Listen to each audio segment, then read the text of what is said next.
हलिदाईका हलगुरु चर्ने गुराँसे पाखा, जलारी दाईले जाल हान्ने राख खोलाको दोभान, घामको रापमा शीतल छाया दिने चौतारीको लाखुरी, वनभरि काफल पाक्दा गीत गाउने काफलचरी। आहा, साँच्चै पर्यावरणीय रमाइलो छ गाउँघर।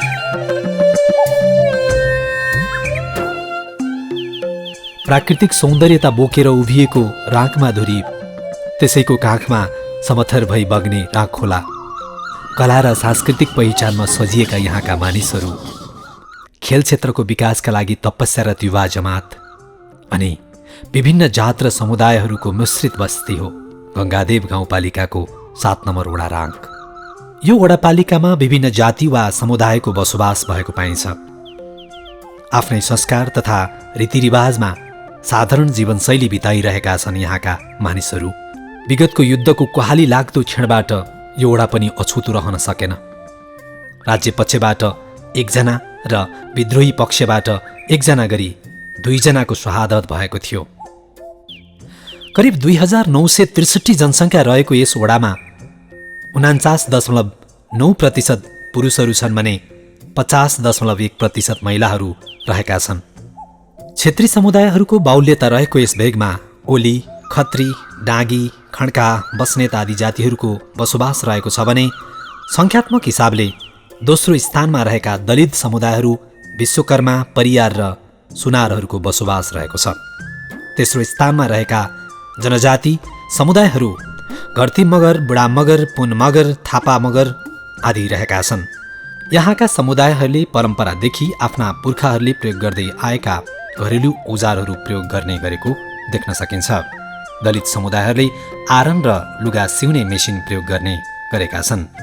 तर नयाँ पुस्ताहरूमा भने यी घरेलु औजारहरू प्रयोगमा कमी आएपछि बिस्तारै लोप हुँदैछन्। यहाँका परियार समुदायमा रहेको पुरानो पञ्चे बाजा निकै प्रचलित छ। विवाह तथा पूजा आजाहरूमा बजाइने पञ्चे बाजा गाजाहरू तमाहा, सनही, झ्याली, मादल, ट्याम्की, बाँसुरी आदि हुन्। नयाँ पिँढी वैदेशिक रोजगारमा पलायन हुने समस्याले यी मौलिक सांस्कृतिक बाजा गाजाहरू संरक्षणमा भने समस्या देखिएको बुढापाकाहरूको गुनासो छ। विवाह तथा मेला पर्वहरूमा नाचिने झ्याउरे, मयूर नाच,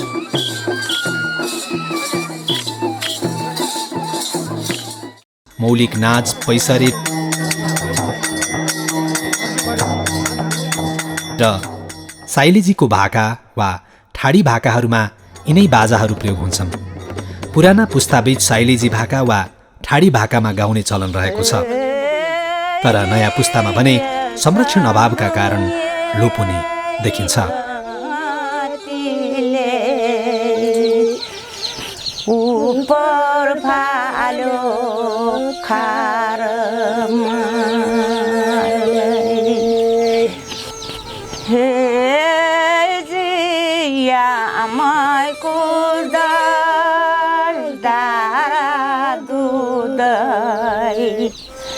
मलाई लाग्यो बारमा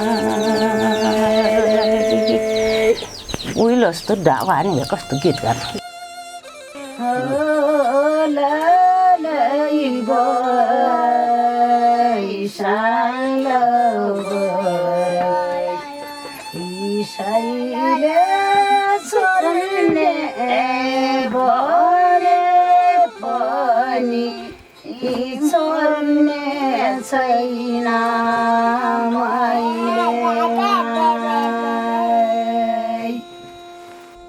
मेला पर्वहरूमा मयूर नाच, पञ्चेबाजा नाच, आमा समूहको नाच, पैसरी र झ्याउरी नाचहरू प्रचलनमा रहेका छन्। परम्परागत रूपमा चल्दै आएका स्थानीय मेला पर्वहरूलाई यस्तै कला संस्कृतिहरूले शोभा बढाएका छन्।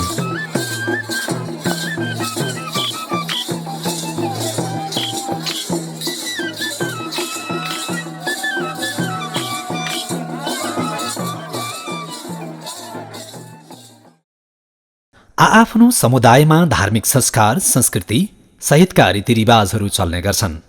जस्तै देवी देवता पुज्ने, कुल पुज्ने, सिद्ध पुज्ने लगायत सत्यनारायणको कथा सहितको पूजापाठ, यज्ञ र रुद्री गर्ने प्रथा अझै रहेको छ। बहुसङ्ख्यक समुदायहरू हिन्दू धर्ममा आस्था राख्ने र हिन्दू संस्कार अनुसार विवाह गर्ने, चाडबाडहरू मान्ने चलन छन्। मान्छे मर्दा क्षेत्रीहरूको 13 दिनको काजक्रिया गर्ने चलन चलिरहेको छ भने दलित र मगरहरूको 3 दिनमै काजक्रिया गर्ने चलन चल्तीमा छ। क्रिस्चियन धर्म मान्ने समुदायहरू पनि न्यून मात्रामा भेटिन्छन्। यो ओडाको पूर्वमा माडी गाउँपालिकाको 5 नम्बर ओडा, पश्चिममा गङ्गादेव 5 नम्बर ओडा, उत्तरमा गङ्गादेवको 6 नम्बर ओडा, दक्षिणतिर गङ्गादेवको 2 नम्बर ओडा अवस्थित छ। 2072 असोज 3 गते जारी नेपालको नयाँ संविधान अनुसार नयाँ भौगोलिक संरचनामा साबिकको राँक गाविसलाई 2वटा ओडामा विभाजन गरिएको थियो, जसअनुसार साबिक ओडाहरू 4, 5, 8 र 9 लाई समेटेर स्थानीय तहको पुनर्संरचना तथा सङ्घीय संरचना अन्तर्गत गङ्गादेव गाउँपालिकाको 7 नम्बर ओडा बनेको छ। यो ओडाको क्षेत्रफल 13.78 वर्ग किलोमिटरमा फैलिएको छ। 7 नम्बर ओडापालिकाको केन्द्र ओखरबोट रहेको छ। यो ओडामा पर्ने टोलहरूमा जायचौर, तिमिले, धप्री, जायखोला, उपल्लो जाय, सुनार गाउँ, परियार टोल, ओखरबोट, रागडाँडा, बाहुनठाना, दुनियाला, आराखोला, बिखोला र सुपेगैरा रहेका छन्। उत्तरबाट दक्षिण भई बग्ने राग खोला 7 नम्बर ओडाको ठिक बीच भागबाट समथर भएर माडी खोलामा मिसिएको छ।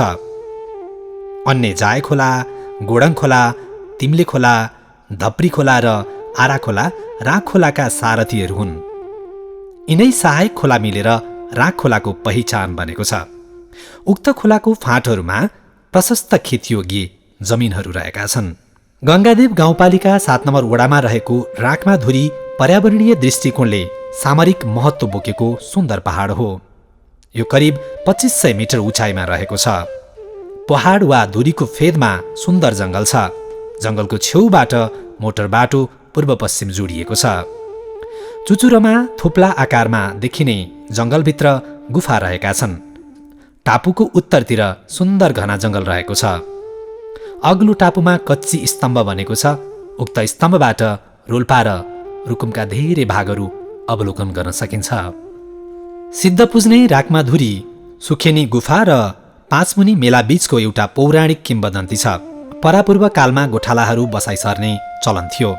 बसाइ सर्ने क्रममा राकमाधुरीको फेदमा रहेको बिखोलामा केही क्षेत्रीहरू बस्न आए। उनीहरू बस्दै गर्दा त्यो ठाउँमा कुकुरहरू नभुक्ने र भाले पनि नबास्ने अनौठो प्राकृतिक प्रतिकूलता पाए। त्यति बेला भेटिएका एक जोगीले भने धुरी नजिकै सुखेनीको गुफा छ, त्यहाँबाट 4वटा चिन्नो खसालिदिनु, गुफाभित्र थुनिएको मूल 4 दिशा बग्नेछ, अग्लो डाँडामा सिद्ध देवताको पूजा गरी पूर्णिमाका दिन मेला भर्नु, सबैको भलो हुनेछ। यसरी जोगीकै भनाइ अनुसार धार्मिक कार्य गरेपछि शुभ भई प्राकृतिक अनुकूलता पाएको, पानीका नयाँ मूलहरू प्रवाह भएको धार्मिक विश्वास छ। यसरी परम्परा कालदेखि पूजा आजा गर्दै आएको र अहिले पनि राकमा सिद्ध र पाँचमुनिको मेला निकै प्रसिद्ध छ। ठुला र अनौठो लाग्ने यी गुफाहरू राकमाधुरीको आकर्षक गहना हुन्। गुफाको गहिराई निकै भएको र त्यहाँ मूल भएको स्थानीयहरू बताउँछन्। राकमाधुरी चढ्ने तीर्थालुहरूले चिन्नो लिएर जाने, यदि चिन्नो नभए पैसाको सिक्का लिएर उक्त गुफामा खसालिदिने चलन चलिआएको छ।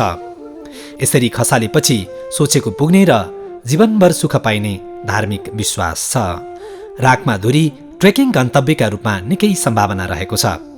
पर्यटन क्षेत्रका रूपमा प्रवर्धन गर्न राकमाधुरीलाई धार्मिक तथा तीर्थस्थलका रूपमा विकास गरे पर्यटन भित्र्याउने राम्रो आधार बन्नेछ।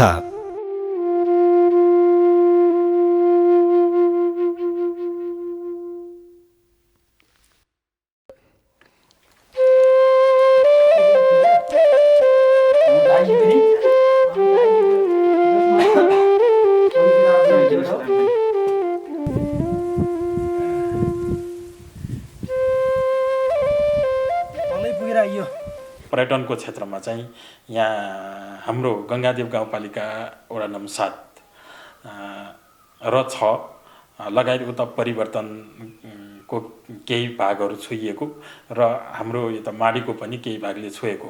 नितान्त बढी चाहिँ गङ्गादेव गाउँपालिका वार्ड नम्बर 7 को भूमिमा पर्ने राखमाधुरी भन्ने एउटा पर्यटकीय क्षेत्र छ। त्यहाँ विभिन्न स्थलका गुफाहरू हैन, अनि त्यहाँ धेरै किसिमका सम्भावनाहरू, कम्तीमा हामीले त्यो राखमाधुरीलाई पर्यटकीय स्थल बनाउन सक्यौँ र त्यहाँ कम्तीमा हामी आन्तरिक पर्यटन अथवा बाह्य पर्यटनहरू भित्र्याउन सक्यौँ भने यहाँको कम्तीमा यहाँको मान्छेहरूलाई चाहिँ धेरै इन्कमका कुराहरूसँग जोडिने र धेरै फाइदा हुने देखिन्छ पर्यटनको क्षेत्रमा। राखमाधुरीको पश्चिमी किनारा बनेर राखखोला समथर भई बगेको देख्दा थप प्राकृतिक सौन्दर्यता झल्किन्छ। 7 नम्बर वडाको मध्य भागबाट बगेको राखखोलाका फाँटहरू उत्पादनका लागि खेतीयोग्य रहेका छन्।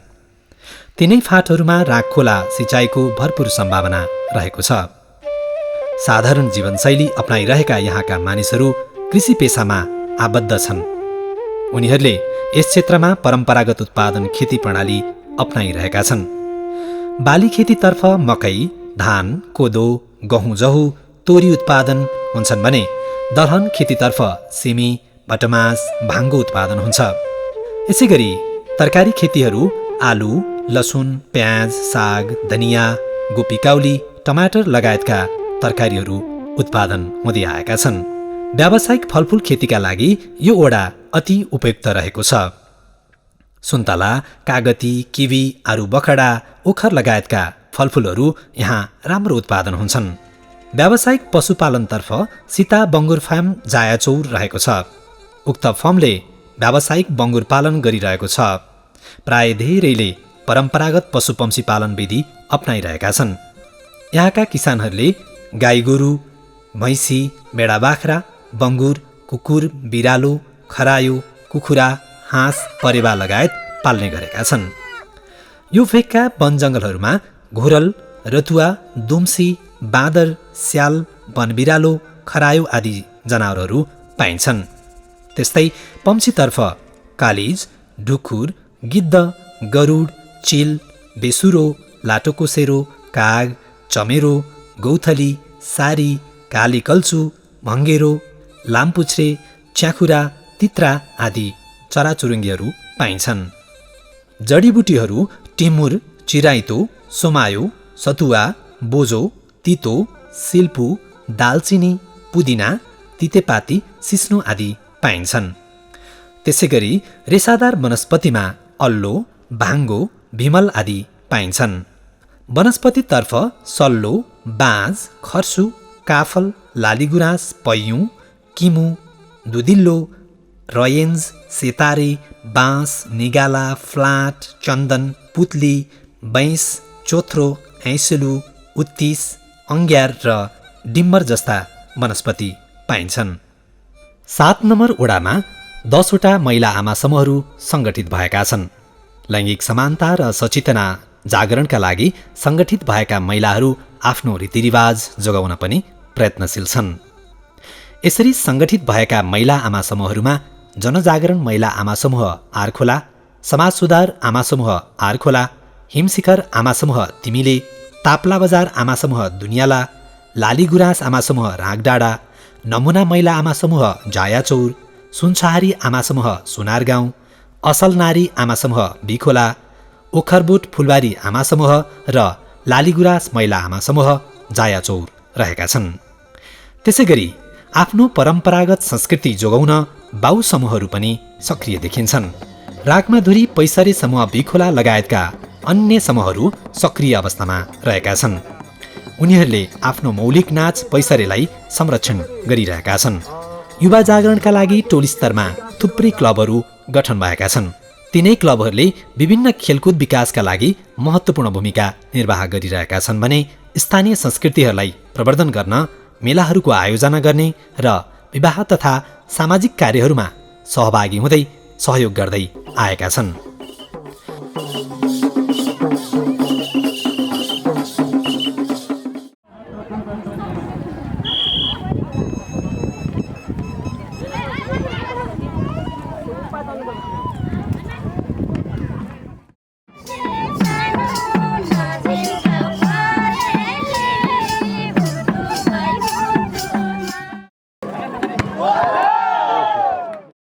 क्लबहरूले विकास निर्माणका तथा धार्मिक पर्यटन प्रवर्धनलाई पनि प्राथमिकता दिइरहेका छन्।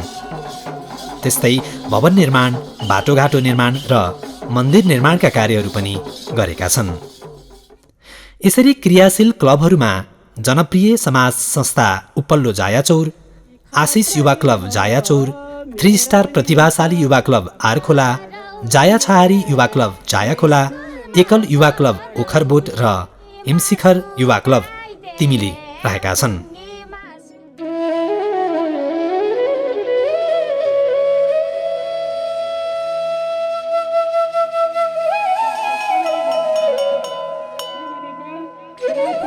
शिक्षा क्षेत्रमा यहाँका समुदायहरू सक्रिय रहेका छन्। 7 नम्बर वडामा सबै 5 वटा विद्यालयहरू सञ्चालनमा रहेका छन्, जसमध्ये मावितर्फ पृथ्वीनारायण मावि जायाचौर रहेको छ भने अन्य सबै प्राथमिक विद्यालयहरू रहेका छन्। नेपाल राष्ट्रिय प्रावि लाखुरी चौर, लोकतन्त्र प्रावि सानडाँडा, सिद्धेश्वरी प्रावि घरेली डाँडा र वर्मसिद्ध प्रावि दुनियाला रहेका छन्। शिक्षा आर्जनको हिसाबले यहाँका युवाहरूलाई उच्च शिक्षामा निरन्तरता दिन केही समस्या देखिन्छ। वैदेशिक रोजगारीमा युवाहरू होमिनुले अध्ययनमा निरन्तरता नपाउने समस्या छ। प्राय युवाहरू वैदेशिक रोजगारका क्रममा विभिन्न मुलुकहरूमा पुगेका छन्। युवाहरू युएई, साउदी, कतार, मलेसिया आदि देशहरूमा छन् भने अधिकांश युवाहरू भारत पनि पुगेका छन्। यहाँका केही मानिसहरू निजामती सेवामा र शिक्षण पेसामा आबद्ध भएका छन् भने केही मानिसहरू व्यवसायमा पनि जोडिएका छन्। स्वास्थ्यतर्फ यहाँ वडा स्तरको राग स्वास्थ्य चौकी रहेको छ, जहाँ 5औं र 4थो तहमा अहेब र अनमी लगायत कार्यालय सहयोगीहरू कार्यरत छन्। त्यस्तै जायाचौरमा एउटा खोप केन्द्र रहेको छ।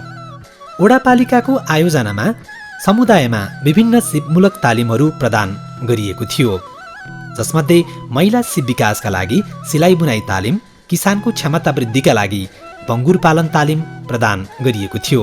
त्यसमध्ये झन्डै 10 भन्दा धेरै कृषकहरू व्यवसायमा जोडिएका छन्। स्थानीय समुदायहरू न्यूनतम आवश्यकता परिपूर्ति गर्न ओखरबोट बजार, जायाचौर बजार, पाती हाल्ना, जायाखोला बजार र हिले ढन्टाना पुग्ने गरेका छन्। 7 नम्बर वडामा प्रवेश गर्ने मुख्य सडक बाटो गाउँपालिका केन्द्र सानडाँडा नजिकैको सुका ओडार हुँदै ताप्ला जोडिएको मुख्य सडक बाटो हो। सदरमुकाम लिबाङबाट प्रवेश हुने सडक गङ्गादेव 7 हुँदै सल्यान जोड्ने कार्य भएको छ। वडाका प्राय टोलहरूमा सडक बाटो विस्तार भएका छन्। विस्तार नभएका केही टोल र राग डाँडामा आगामी आर्थिक वर्षमा सडक बाटोको योजना रहेको छ। विकास निर्माणका कुराहरू, पूर्वाधार विकास, सडक, खानेपानी लगायतका कुराहरूमा उल्लेखनीय विकास भएको अनुभूति भएको छ। म आफैलाई रोल्पा जिल्ला सदरमुकामदेखि तालाबाङ हुँदै जायचौरसम्म मोटर बाटोको स्थिति थियो र उता छिमेकी जिल्ला दाङदेखि साबिकको ओत 9 र 8लाई छुएको थियो। त्योभन्दा यता मोटर बाटो कुनै बनेको थिएन र हामी आइसकेपछि अहिले हामी विभिन्न टोलमा मोटर बाटो पुर्याएका छौँ र अन्तर्जिल्ला जोड्ने मोटर बाटोको कुराहरूमा पनि लिबाङदेखि तालाबाङ हुँदै अन्तर्जिल्ला सल्यान जोड्ने मोटर बाटो जोडिसकेको छ। उज्यालोको लागि पनि यो ओडामा सोलर र लघु जलविद्युतहरू प्रयोग भइरहेका छन्। जायाचौर लघु जलविद्युत करिब 105 घरधुरी भन्दा धेरैले उपभोग गरिरहेका छन् भने कुचेगार लघु जलविद्युत झन्डै 200 घरधुरीले उपयोग गर्दै आएका छन्। त्यसैगरी रोल्पाको परिवर्तन गाउँपालिकाबाट विस्तार भएको लघु जलविद्युत यो ओडाका करिब 500 घरधुरीले उपभोग गर्दै आएका छन्। पुराना काठका बिजुलीका पोलहरू हटाएर फलामे पोलहरूको व्यवस्थापन हुनुका साथै जलविद्युतको केन्द्रीय लाइनका पोल र तारहरू समेत यो ओडामा विस्तार भइरहेका छन्। त्यसो त यहाँ निकट भविष्यमै बिजुलीको केन्द्रीय लाइन प्रसारण हुँदैछ। हाम्रो यहाँ एउटा लघु जलविद्युत छ। स्थानीय स्तरमा गरिबी निवारण कोष रहँदा को प्रोग्राम चल्दै गर्दा बेलाको लघु जलविद्युत छ। लघु जलविद्युत बाट हामीले विद्युत बालिरहेका छौँ र सबै पोलहरू त्यति बेला केही पोलहरू मात्र फलामको पोलहरू नत्र शाखा लाइनहरू हामीले काठका पोलबाट काम चलाइरहेका थियौँ। अहिले सबै पोलहरू फलामको पोलहरू फेरेका छौँ। उत्पादनका लागि ताप्ला, सिमखोला, चरिमाला सिँचाइ योजना र दुनियाला, ओखरबुट, खुर्सली सिँचाइ योजना सम्पन्न हुने अवस्थामा छन्। वडापालिकाको पहलमा थुप्रै योजनाहरू सम्पन्न भएका छन्। काठेपुल निर्माण, ट्रस ब्रिज निर्माण, खानेपानी र शौचालय सहितको मसानघाट र सडक तथा गोरेटो बाटो समेत निर्माण भएका छन्। खानेपानीको सवालमा चाहिँ विभिन्न टोलहरूमा समस्या थियो। कतिपय टोलमा मतलब भाडा बोकेरै मुहानमा पुग्नुपर्ने र कतिपय मुहान हुँदाहुँदै पनि पाइपलाइनको व्यवस्था नभएको स्थितिमा हामी पछिल्लो समयमा हामी आएदेखि, जब निर्वाचित भएर आएदेखि विशेष गरी हामी मुहान संरक्षणका कुराहरू र खानेपानीका कुराहरूमा पनि आवश्यकताको आधारमा खानेपानीका कामहरू पनि गरिरहेका छौँ। र सम्भवतः मलाई लाग्छ आजको समयसम्म हामी निर्वाचित भएर लगभग अब असारमा 4 वर्ष पुग्छ र अहिलेको समयमा मलाई लाग्छ पानी बोकेर खानुपर्ने स्थिति छैन। भलै मतलब वर्षाको कारणले, प्राविधिक गडबडीको कारणले कुनै बेला नआउन सक्ला, तर पनि घरसम्म पानी हामीले बनाएका छौँ र वन जङ्गलहरूमा हामीले रिचार्ज पोखरीका कुराहरू पनि अगाडि बढाएका छौँ। थुप्रै ठाउँहरूमा घना जङ्गल भएको ठाउँ, अनि चरीचरण हुने ठाउँ, अनि वन्यजन्तु र चराचुरुङ्गीको लागि पोखरी निर्माणका कुराहरू पनि हामीले गरेका छौँ। यो भेगमा ढुङ्गे खानी प्रशस्त मात्रामा पाइन्छ। यहाँका प्राय घरहरू ढुङ्गे छानो भएका र काठ माटोद्वारा निर्माण गरिएको एकै स्वरूपको मौलिक घरहरू देख्न सकिन्छ।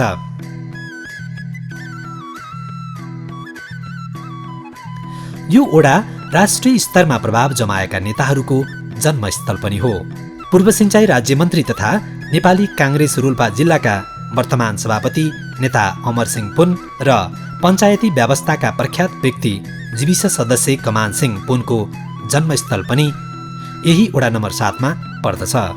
2074 असोज 14 गते भएको स्थानीय चुनावद्वारा वडा अध्यक्षमा तुलबहादुर घरती मगर निर्वाचित हुनुभएको छ।